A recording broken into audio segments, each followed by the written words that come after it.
to 21. Now, if you take 5 shillings that went up on Burnley Pen, you put it to the bonus, it will be how much? It will be more than what they earned last year. Isn't it? Yeah, it will be more than what they earned last year. Yet this year was the worst year in terms of tea prices in Mombasa. So it is totally misleading to keep talking about the bonus without talking about the increment the farmers got every month.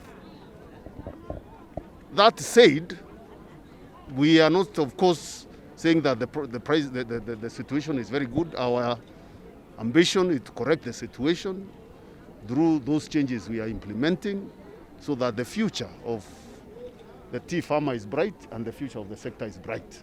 So we are on the right course, but transformation and change is not instant. It's not like instant coffee. You take time, especially in a sector where there was entrenched vested interest driven by self-interest that are nothing to do with supporting tea farming or supporting the farm. So as far as we are concerned, in the government, we are driving the transformation in a very, very, very good way, and the results are already there for you to see. There is a lot of resistance for sure. Bonuses were low because the prices were also low, driven by cartels that have been controlling the tea sector. I am sure we have broken the neck of that cartel. They are fighting back through court cases, through manipulation, through propaganda, but we are moving on, and there is no turning back. So we've improved the earning, the monthly earnings for farmers. Now that we have also fixed the prices in the market, our intention is also to improve the bonuses. And then, of course, deal with issues of quality, issues of management at the factory level, issues of cutting costs at the KTDA level, all geared towards enhancing the income of the small grower who has suffered the brunt of exploitation for many years.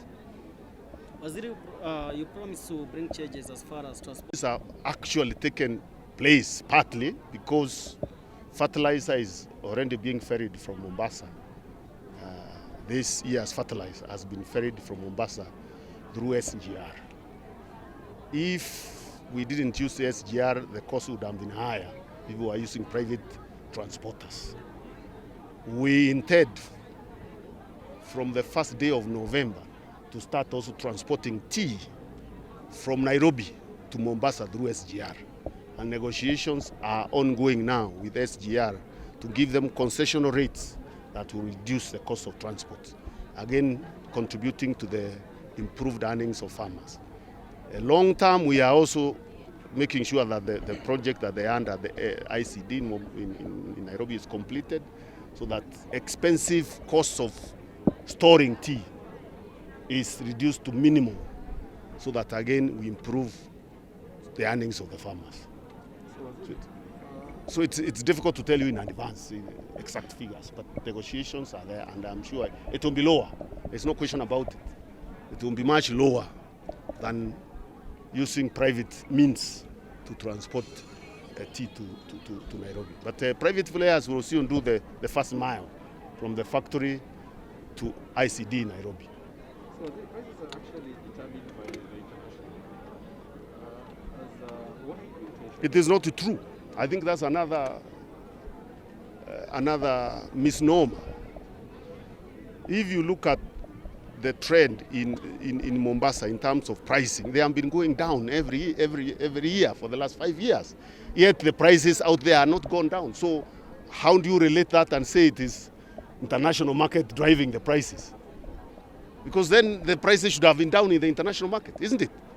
That logic, if you say prices in Mombasa are determined by international market, then the same logic would apply for the last 5 years. Then prices of tea in the international market should have been going down. That's not a fact. So the prices in Mombasa are what are called buyer-driven prices, because the farmer has no control. It is the buyer actually who determines how much price he needs to pay for tea. If you look at the tea in Mombasa, actually, we don't even sell it on basis of quality, because there is no objective criteria on determining the quality of tea. There is no laboratory actually in Mombasa that test tea to determine quality and therefore set prices. So it has been a buyer-driven market for a long time.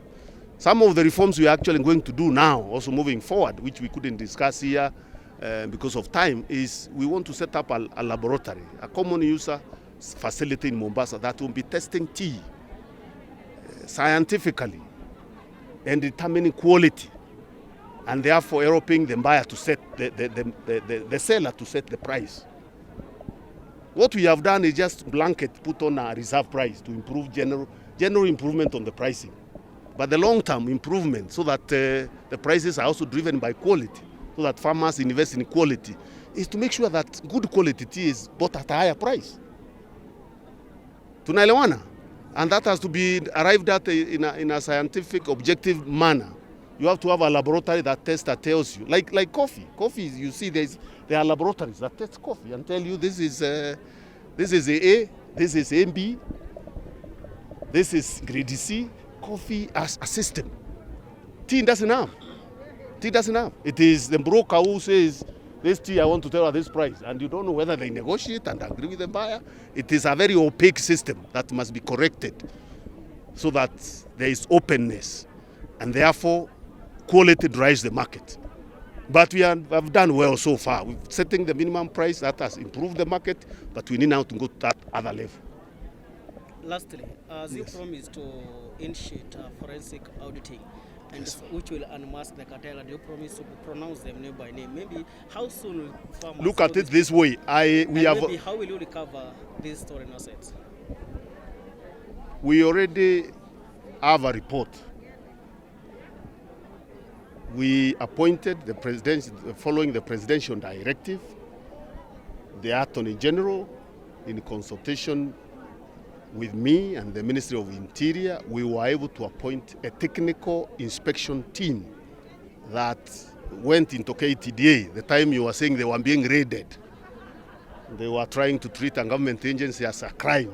Those were legitimate investigations. Investigators sent there by the government. They were not raiders. They went there, looked at the document, looked at the system, came up with a report that showed that there has been a lot of mismanagement and pilfering and stealing at KTDA. And they have been able to pinpoint individuals who have committed particular misdemeanors and the crimes. And that report is already with the DCI and the Anti-Corruption Commission, and with also the Kenya Revenue Authority for those who have not been paying taxes. Now, what happens beyond there is those agencies do that because they're independent. I don't control them. The investigation report was also an independent team that came up with the report. They have been given the report to analyze and decide what action to take on those people. So they are the ones you should ask now, from now henceforth, what action they are going to take.